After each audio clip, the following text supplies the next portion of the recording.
Você já parou para pensar que a sua empresa pode estar pagando impostos a mais? O nosso sistema tributário é bem complexo e é comum as empresas pagarem mais do que o devido. Saiba que é possível recuperar os valores dos últimos 5 anos e reforçar o seu caixa. A Fortus Tax é especialista no assunto e já ajudou muitas empresas nos seus 18 anos de atuação. E o mais importante, você só paga pelo serviço depois que o dinheiro estiver na sua conta. Fortus Tax. Pagar o justo é o nosso forte.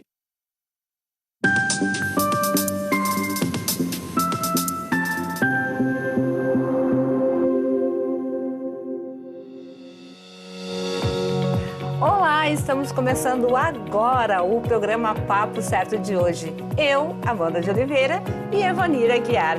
E hoje é comemorado o Dia do Farmacêutico. Um abraço especial para Lismari Prado, que já participou aqui do programa. E também é o Dia do Fusca.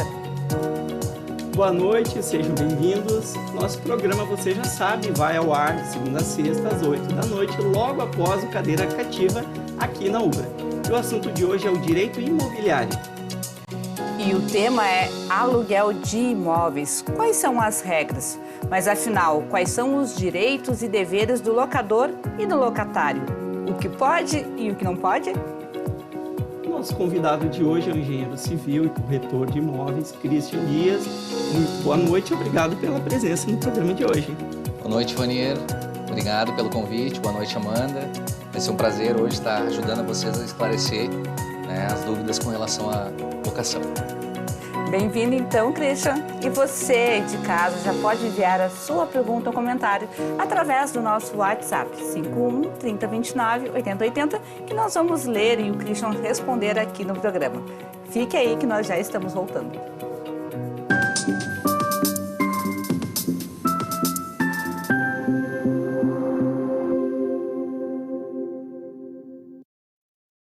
Tá difícil encontrar o profissional certo para a sua empresa?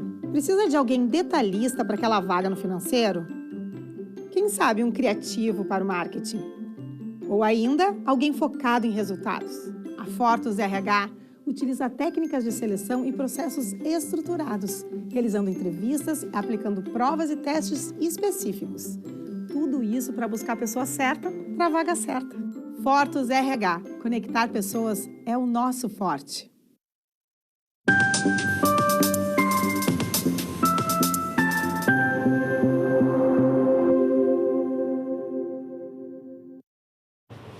Voltamos com o Papo Certo. Aproveita e já manda a tua mensagem pelo WhatsApp para tirar todas as suas dúvidas. E não se esqueçam que nós também estamos ao vivo pelo YouTube e Facebook. Christian, então, para começarmos, qual o prazo mínimo para locações? Vanier, a lei do inquilinato, ela tem um prazo mínimo de 30 meses. Não quer dizer que não possa haver concessões com relação a esse tempo. Pode sim ser colocado cláusulas em contrato que a permanência mínima seria de 12 meses. É o habitual no mercado, essa permanência mínima. Porque provavelmente o proprietário faz as matemáticas dele contando com aquele recurso que vai entrar da locação. Então, há sim uma permanência mínima que o pessoal costuma praticar no mercado. Mas isso no caso de uma locação residencial. Se for comercial e se for para alguma outra finalidade aquele imóvel? Perfeito.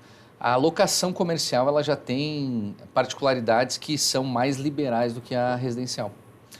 Por exemplo, se eu fizer uma locação para um stand, para um evento que dura 2, 3 dias, é uma locação comercial para um prazo de 3 dias. Então, a alocação comercial, ela não existe prazo mínimo. E a locação de diária, que é a locação mais conhecida em altas temporadas, o nome mesmo já diz, ela é cobrada por dia utilizado. Perfeito. E, Christian, quando o locatório devolve o imóvel antes do prazo pactuado, deve-se pagar uma multa ou isso é acordado entre as partes?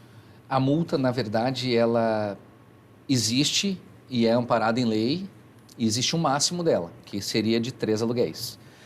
Esses 3 aluguéis, eles normalmente vão ser cobrados proporcional ao que falta do contrato. Não quer dizer que o proprietário também não possa isentar a multa. Pode ser entrado em acordo com o inquilino e pode também haver a isenção da multa. Então, no contrato pode haver uma cláusula que preveja uma multa menor do que essa legal. Se pactuada em contrato no início da locação, ou até mesmo depois em aditivo, que é alterações no contrato no decorrer da locação, sim, ela pode ser menor. Bom, então fica aquela dica certa, né? É melhor deixar tudo escrito direitinho para não dar problema lá para frente. Sempre. É o que se aconselha. O que está em contrato, normalmente, é o que é seguido. Mas não pode ser prejudicial para o inquilino, né? No máximo, Exato. 3 aluguéis. A gente fala que o contrato de locação residencial, ele deve ser bilateral. Ele não pode só beneficiar uma parte ou a outra parte. Ele tem que beneficiar ambas as partes. Quem aluga e quem vai receber o aluguel. Muito bem. E se o locador vender, então, o imóvel durante a vigência do contrato, qual é o prazo de desocupação do imóvel? Normalmente, a lei do inquilinato ela já prevê uma preferência de compra para o inquilino que está utilizando o imóvel. É comum o proprietário informar ao inquilino que ele tem interesse de vender. Automaticamente, ele já está sinalizando que ele não gostaria mais de ficar com o imóvel. Caso ele não demonstre interesse, ele já está ciente, então, que aquele imóvel está anunciado para o mercado para comercialização. Essa comercialização, de praxe, se pede 30 dias para desocupação, depois que tu vende o imóvel. Por mais que tenha, por exemplo, hipoteticamente, é um proprietário de um imóvel, ele coloca para venda e, ao mesmo tempo, anuncia que está para ser alugado. Então, ele é alugado e, passado um mês, ele vende este imóvel. Perfeito. O inquilino já sabia que estava vendo. Ele pode, então, pedir no segundo mês a desocupação do imóvel? Ele pode. Eu sempre brinco que Forte isso. essa situação, eu digo, é quando tu pega o imóvel já sabendo dos riscos que ele te oferece. Importante, então. Dica para quem está alugando. Exato. Tem que conversar Se certificar se o imóvel está imobiliária. somente para locação ou se ele está para venda e locação. Mas isso é necessário constar no contrato. Sim, que o imóvel está anunciado para venda, sim. Se o inquilino já entra no imóvel sabendo que ele está disponível para venda, já tem que constar no contrato. Muito interessante, realmente. Me diz uma coisa, há necessidade de se aguardar, então, algum prazo a partir do vencimento do aluguel para entrar com ação de despejo? Agora mudamos já de assunto falando sobre perfeito. aluguéis atrasados. Sim, é bem importante, né? São as garantias que se tem, né? A lei diz que tu não precisa aguardar. Tu pode executar o contrato normalmente com 1 dia de atraso. Não é normal. Normalmente porque a maior parte dos aluguéis eles são feitos por administradoras, imobiliárias, corretores. E estas empresas, por cobrarem taxas para fazer esse serviço, elas garantem ali empresas responsáveis para fazer a cobrança. Então eu digo, né, há um bom senso na parte do atraso. Quer ver, então, a questão do Covid, quando nos pegou. Muitos aluguéis ficaram em atraso, porque muitas pessoas deixaram de trabalhar. Então, teve que ter a compreensão do jurídico, da parte dos proprietários, justamente por isso, porque são situações que não são recorrentes, né? Mas dá para executar sim. Se for um proprietário daqueles durão, normalmente... Mas se venceu ontem, hoje eu posso entrar com a ordem de despejo? Eu posso encaminhar a ordem de despejo um dia depois do atraso. Então não tem um prazo de 30 dias? Não existe um prazo legal para encaminhamento da ordem. E esse encaminhamento através de via judicial, Cristiano? Pode ser via judicial ou extrajudicial, muitas vezes, né? Que é por onde se prefere tratar. Porque a gente sabe que a justiça ela demora um pouco mais, né? Pelo volume de problemas que acaba tendo. Muito bem, muito obrigada. Mais uma questão. Falecendo o locador ou locatário, o que acontece com este contrato de aluguel? Bom, faleceu o proprietário do imóvel, os herdeiros em si, eles têm que cumprir com o que o falecido tinha acordado e a mesma coisa se o inquilino falecer, os herdeiros têm que cumprir com o que estava em contrato. Isso vale para ambas as partes. Aí já entra o direito sucessório. O sucessório é o que vai reger essa questão. Porque os deveres também da pessoa que faleceu, eles continuam existindo, através dos herdeiros, né? Então, aquela questão de multas rescisórias continua valendo. Se, porventura, quem faleceu morava sozinho, era um inquilino, e a família deseja entregar o imóvel, vai ter que arcar com aquelas multas previstas em contrato ou legais. Vai ter que arcar. Da mesma forma, quem quiser fazer a venda daquele imóvel, enfim, para desocupar, tem que entrar com todos aqueles requisitos de avisar o inquilino, enfim. Exatamente, Ivanir. Exatamente. Eu quero passar para vocês aí de casa que estão nos assistindo que o nosso tema de hoje ele é muito amplo. Então, nós tínhamos mais de 30 e algumas perguntas para fazer para o Christian, então a gente foi trazendo um pouquinho de cada uma. Agora, eu quero te perguntar, Christian, estando o contrato em nome do locatário e vindo este a se separar, desocupando o imóvel e deixando a esposa neste local, um novo contrato deve ser feito? Mencionando que há somente a esposa e não mais o casal, sim, mas não quer dizer que ele tem que ser encerrado. Ele não precisa ser encerrado, ele continua valendo. É como um adendo de contrato? É como um adendo de contrato. É feito um aditivo, onde existia João e Maria casados, agora existe só Maria no imóvel, né?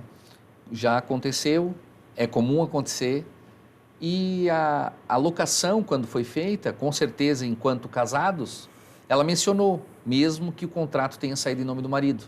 João, casado, não mencionando o nome da esposa, mas casado. E aí permanece aquele permanece contrato. O cônjuge. Perfeito. E o locador pode cobrar aluguel antecipadamente? Ele pode cobrar antecipadamente, e normalmente essa modalidade nós chamamos de caução. Caução. E essa caução não pode ultrapassar 3 meses de aluguel. É inconstitucional o valor se for maior. Ela pode ser menor, porém não pode ser maior.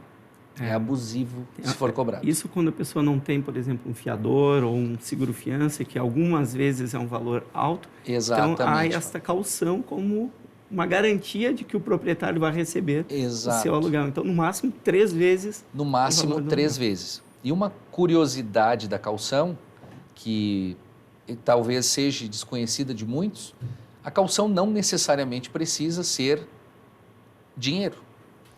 Eu posso pegar a minha moto, por exemplo, e dar como caução para fazer a locação de um imóvel. Interessante. Eu posso pegar um piano para botar como caução de um imóvel.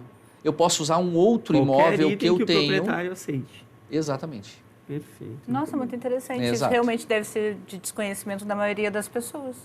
Porque as pessoas ficam se preocupando como que eu vou juntar 3 valores, né, de aluguel para poder dar a caução. E muitas vezes ela tem um bem que corresponde àquilo.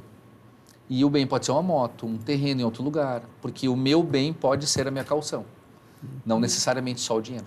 Realmente muito interessante.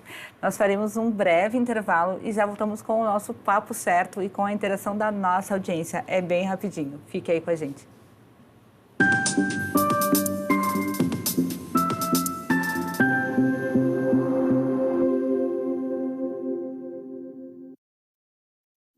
Em tempos de juros altos, margens reduzidas e incertezas, rever estratégias é fundamental para manter o seu negócio competitivo. Esse cenário exige planejamento e organização financeira. Nessas horas, qualquer ajuda é bem-vinda, mas a ajuda de um especialista é necessária. A Fortus Consulting conhece na prática e tem as soluções adequadas para cada situação. Fortus Consulting. Melhorar os seus resultados é o nosso forte.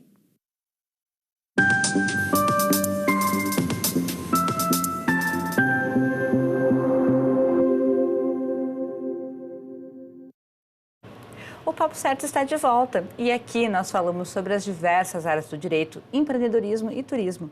E eu te convido a nos seguir nas redes sociais e nos enviar a sua pergunta ou comentário através do nosso WhatsApp 51 3029 8080. E lembrando que nós também estamos além aqui da TV aberta, também nos canais digitais NET, Claro, Vivo, TVN e Tubarão. Christian, qual o tempo da locação para temporada e como funciona? Vanir, a temporada normalmente nós entendemos que ele é um imóvel buscado por vários motivos. Pode ser um viajante que está buscando um lugar para descansar por um dia, pode ser um turista que está buscando um imóvel para ir descansar com a família. Ela não tem prazo mínimo. Ela é do primeiro dia, só que ela não pode ultrapassar um período. Então, para um contrato ser considerado temporada, ele não pode ultrapassar 6 meses. Se ele ultrapassar 6 meses, ele já se caracteriza como uma locação anual. Então, o máximo da temporada é 6 meses de contrato. O mínimo não existe, mas o máximo seria 6 meses. Hoje em dia, com essas plataformas que nós temos, muito comuns, inclusive Muito comuns. eu já fui usuário das duas formas, colocando um imóvel que eu tenho para alugar, tive uma experiência boa, felizmente, e eu também sou usuário dessa plataforma, onde eu planejo uma viagem, enfim, e ali é por dias, né? Dias, valor, tem Perfeito. toda uma possibilidade, mas eu não sabia que era no máximo 6 meses, e até eu entendi que fosse no máximo 30 dias, então pode ser por 6 meses uma temporada. Pode ser caracterizada por até 6 meses, é temporário. E aí as regras de locação por temporada são diferentes das locações anuais? São. Normalmente, na locação anual, o que acontece é que tu usa o imóvel e depois tu paga. Na temporada, tu paga e depois tu usa. Normalmente, antes de tu entrar na acomodação, tu já quitou ela. Sim. Isso é diferente do aluguel anual. Tu usa, é que nem a luz. Tu consome a luz, no final do mês eles te mandam a conta. Tu mora por 30 dias, no final do mês vem o boleto do aluguel. Então, a temporada, muita gente acha que ela é mais explorada em terras até turísticas. Mas São Paulo, por exemplo, que é um grande centro, né, financeiro do Brasil, o Airbnb lá ele tem uma alta taxa de hospedagem para pessoas que vão a trabalho, que vão a reunião, que vão a congresso, que vão para curso. As pessoas entenderam hoje que é mais lucrativo eu ganhar por dia no meu imóvel do que eu ganhar por mês. Menos garantido, né? Porque depende da demanda, mas a remuneração realmente é maior. Maior. Perfeito.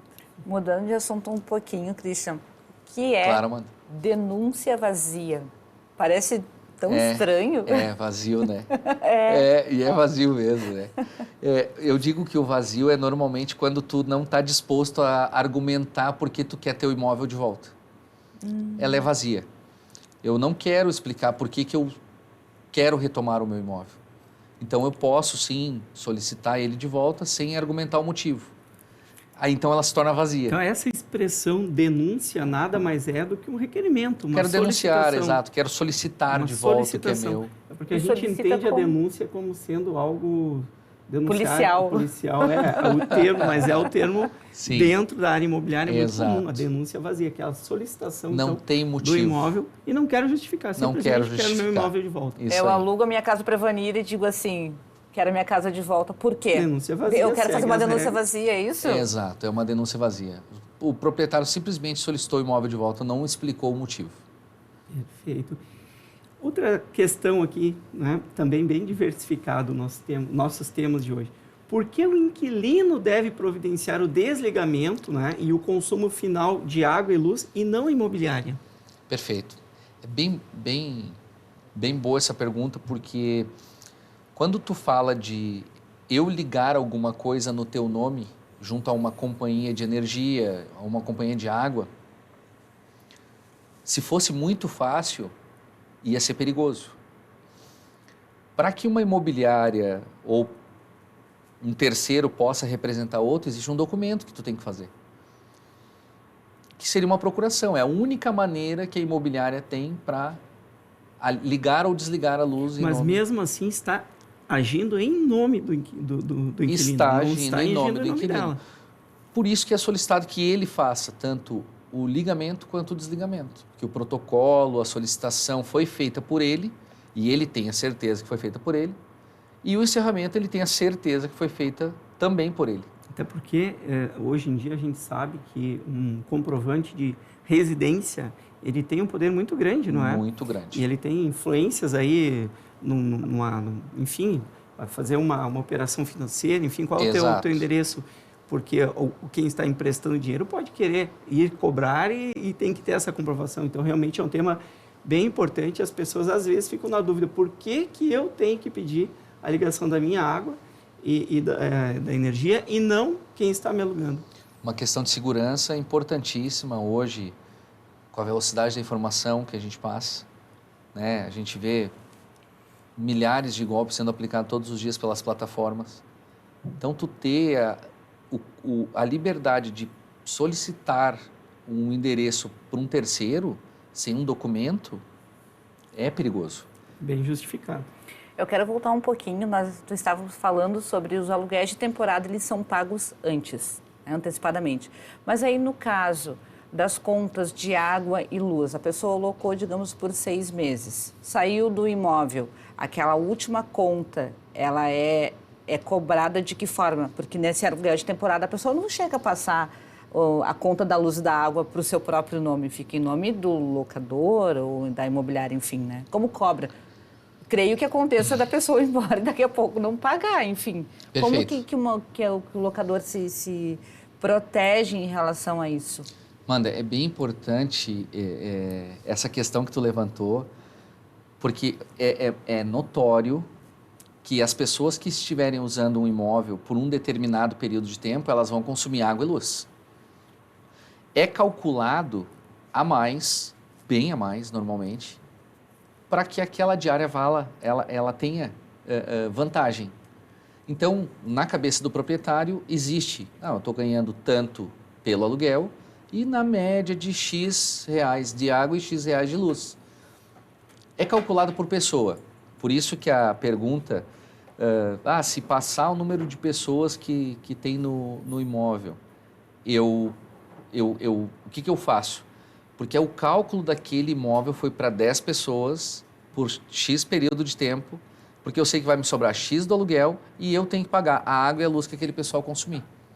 Eu pago. Então, a diária já prevê esse consumo de água e luz. Por isso, não há necessidade de transferir para o locador. Exatamente. Então, quando terminou a temporada, entregou a chave, terminaram os débitos, está tudo certo. Terminaram os débitos, está tudo certo. Salvo proprietários que falam o seguinte: ok, a minha diária é R$100, porém eu tiro uma fotinha do relógio de água antes do inquilino entrar e tiro uma fotinha do relógio depois que o inquilino sair e ele vai pagar referente ao consumo que ele teve. Então são casos que acontecem, por isso que eu lembrei dessa pergunta para ti. Acontece. Muito bem. E agora chegou a hora de nós interagirmos com os nossos telespectadores que nos enviaram mensagens aqui pelo nosso WhatsApp. Eu gostaria de saber como proceder em casos de problemas estruturais dos imóveis de aluguel.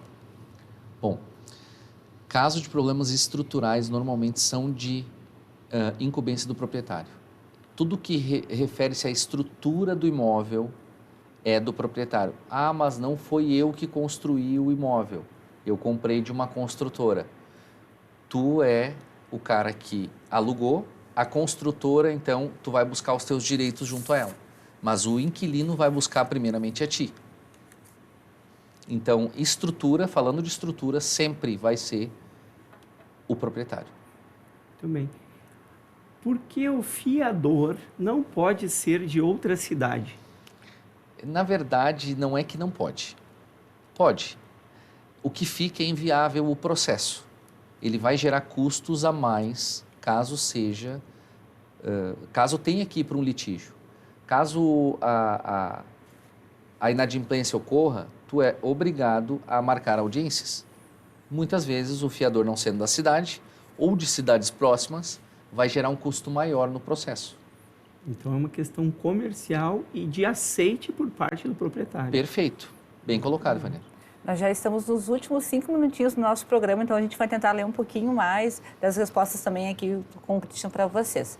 Imóvel locado para fins de moradia pode ser usado para fins comerciais? Amanda, isso é uma quebra de contrato nítida já. A mudança de categoria de um imóvel ela tem que ser autorizada pelo proprietário. Então ela tem que ser comunicada antes. Aluguei uma casa residencial, mas ela é num ponto comercial. Queria botar alguma coisa na frente do meu imóvel para explorar o comércio. É caracterizado quebra de contrato, se não tiver anuência do proprietário. Até porque a locação de um imóvel comercial, via de regra, tem um valor superior a locação de um imóvel residencial, né? Mais Exato. uma questão aí Exato. para se negociar. Então, negociar antes, não sair abrindo o negócio, Não, porque é uma quebra de contrato, pode se instalar lá e ter que sair. exatamente. Uma outra pergunta, por que o IPTU é cobrado do inquilino e não do proprietário? Eu digo que a lei ampara que tu cobre do inquilino, mas não é regra. Se eu quiser alugar o meu imóvel e continuar pagando o IPTU sem cobrar do inquilino, eu também posso. Acordado isso em contrato, é bem tranquilo. Pode ser cobrado ou não. Certo, então. Mais uma pergunta que chegou aqui. O proprietário de vários imóveis, ele pode pedir um imóvel locado para uso próprio? Pergunta da Luísa de Guaíba. Manda, ele pode. É o caso do vazia. Sim. Entendeu? Eu não tenho que justificar, mas eu posso utilizar, posso solicitar para a minha utilização. Posso. Posso. Só É basta permitido. eu desejar. Basta eu desejar. Perfeito. E o que acontece com o fiador em caso de inadimplência? A fiança ela é bíblica, tá? E ela não é indicada na Bíblia. E dizem que se tu fica como fiador... Não é indicada na Bíblia. Ela não é indicada na Bíblia. Ela diz na Bíblia, né? Se ficares de fiador, vai perder até, né, as cuecas. Literalmente é o que a Bíblia diz. Então, o fiador, ele é o responsável por uma conta que não é paga. Não precisa ser indicado o bem do fiador. Ele é a garantia do pagamento. Só para tu entender, tu não pode praticar mais que uma garantia em um contrato. Então, quando um fiador, por exemplo, o Ivanir é fiador da Amanda numa locação, o CPF do Ivanir é o fiador. Mas eu não posso porque está escrito na Bíblia, eu sou muito Tu religioso. viu, Ivanir? Viu, o Ivanir já resolveu, não é fiador de nada aqui no programa. Exatamente. E, Christian, multa por quebra de contrato de locação, como que se calcula? A gente tem só mais 2 minutinhos. Bom, como calcula a multa? Vamos dar um exemplo bem rapidinho, Amanda. Eu tenho uma multa referente a 3 aluguéis de um aluguel de R$1.000, onde eu tenho um contrato de 12 meses. Então, eu tenho 3 aluguéis de R$1.000, que são 3.000, e o meu inquilino resolveu sair depois do primeiro mês de uso do imóvel. Então, eu tenho 11 meses para cobrar de multa. Então, eu pego os 3.000, divido por 12 e multiplico por 11. Assim é cobrado a multa. Essa pessoa vai ter que pagar R$3.300 mais ou menos pela conta. 3.000 dividido por 12, que vai dar na faixa de 200 e poucos reais. Isso multiplicado Vezes por 11, 11, que é o período que falta de contrato. Então, realmente, a multa é bem alta. Bom, agora a gente chegou realmente no final do nosso programa. Christian, eu quero te agradecer muito pela tua presença. Eu que agradeço pelo convite. Por ter aceito o nosso convite, estar aqui conosco no programa de hoje. Muito obrigado, Amanda. Muito obrigado, Ivanir. É um prazer. Bem, eu venho agradecer a você de casa por ter nos assistido, ao Daniel da nossa produção. E não se esqueçam, o Papo Certo é reprisado de segunda a sexta às 7h30 da manhã, aqui na Ubra TV. E nós voltamos na segunda-feira ao vivo para falarmos sobre direito do trabalho. Vamos conversar com o Dr. Diego Garcia sobre teletrabalho. E você aí de casa também é nosso convidado. Esperamos vocês. Bom final de semana a todos.